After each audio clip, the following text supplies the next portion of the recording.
کہ حضرت جریش جو تھے بہت بڑے اللہ کے ولی تھے، بہت بڑے اللہ کے ولی گزرے ہیں۔ ایک دفعہ نماز پڑھنے میں مصروف تھے، نماز پڑھ رہے تھے، تو ان کی والدہ نے انہیں آواز دیا کہ اے جریش، تو انہوں نے جواب نہیں دیا کیونکہ نماز پڑھ رہے تھے۔ والدہ بار بار آواز دیتی رہی، بار بار آواز دیتی رہی، تو آخر میں انہوں نے سلام پھیرا، جا کر والدہ کے سامنے حاضر ہوا۔ والدہ نے پوچھا کہ میں تم کو کب سے بلا رہی ہوں، تم کیوں نہیں آئے ابھی تک؟ فرمایا میں تو نماز پڑھنے میں مشغول تھا، نماز پڑھ رہا تھا، سلام پھیر کر فوراً آپ کے پاس آیا ہوں۔ تو اس کی اماں کو غصہ آیا ہوا تھا، اس نے اسی وقت اس کو بددعا دے دی، لا یمتہ حتی تنظر الی وجہ من المثال۔ کیا بددعا دی کہ اے جریش، اللہ تعالیٰ تم کو اس وقت تک موت نہ دے جب تک تو کنجریوں کی منہ نہ دیکھ لے۔ بس ماں کی بددعا تھی جو کہ لگنی تھی، چونکہ یہ قاعدہ ہے، ایک اصول ہے، یاد رکھنا، یہ ایک اصول ہے، حدیث شریف میں آتا ہے کہ 3 لوگوں کی دعا ایسی ہے جو کبھی رد نہیں ہوتی، وہ کبھی واپس نہیں جاتی۔ ایک ہے مظلوم کی دعا، ایک مسافر کی، اور ایک والدین کی دعا۔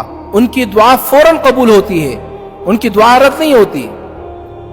اور یہ بھی یاد رکھنا، جو والدین کی نافرمانی کرتا ہے نا، اس کو آخرت کے بجائے دنیا میں بھی اس کو سزا ملتی ہے۔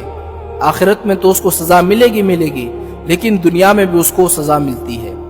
ایک صحابی آئے، حضور سے فرمایا یا رسول اللہ، سب سے بڑے بڑے گناہ کون سے ہیں؟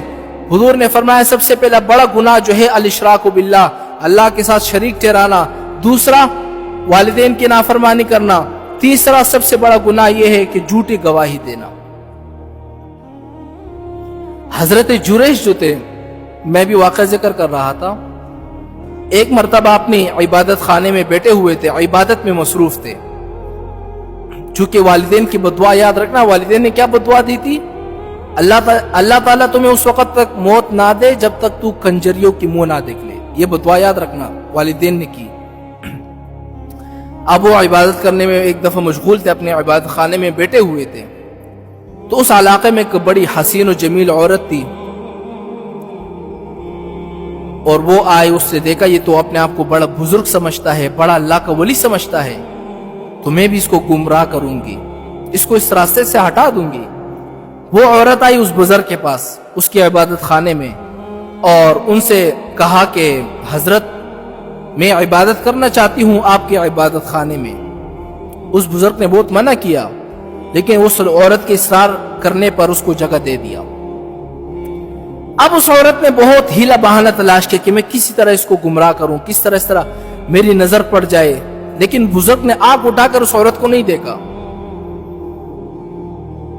تو عورت کو غصہ آ گیا کہ یہ بزرگ تو مجھے دیکھ بھی نہیں رہا، تو اس نے جا کر ایک چرواہے سے اپنا تعلق جوڑا، اور جب اس کا حمل ٹھہر گیا تو شہر میں آ گئی اور لوگوں سے کہا کہ دیکھو، جس کو تم نے اپنا بزرگ سمجھا ہوا ہے، اپنا پیر سمجھا ہوا ہے، اس سے میرے ساتھ زنا کیا ہے۔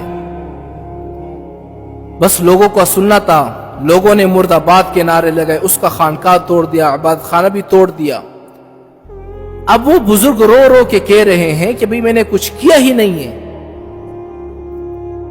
لوگوں نے نہیں مانا۔ بہرحال جب بچہ پیدا ہو گیا، وہ عورت لے کر آئی، اس بزرگ کے سامنے رکھا، یہ آپ کا بچہ ہے، اس کو سنبھالو۔ اب ساری دنیا اکٹھی ہے، سب لوگ اکٹھے ہیں۔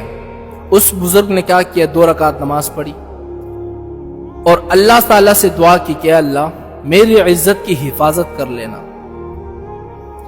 میں جانتا ہوں مجھے میری ماں کی بددعا لگی ہے، یا اللہ پھر بھی میری حفاظت کر لینا۔ اس بزرگ نے نماز پڑھی، اس بچے کو انگلی لگایا تو وہ بچہ بھی بول پڑا کہ میں تو فلاں چرواہے کا بیٹا ہوں۔ اب لوگ شرمندہ ہو گئے کہ ہم نے کیسے الزام لگایا، لوگوں نے پھر سے خانقاہ بنایا، پھر سے۔ تم کہنے کا مقصد یہ ہے کہ والدین کے منہ سے اگر دعا نکل گئی تو قبول ہو جاتی ہے، یاد رکھنا۔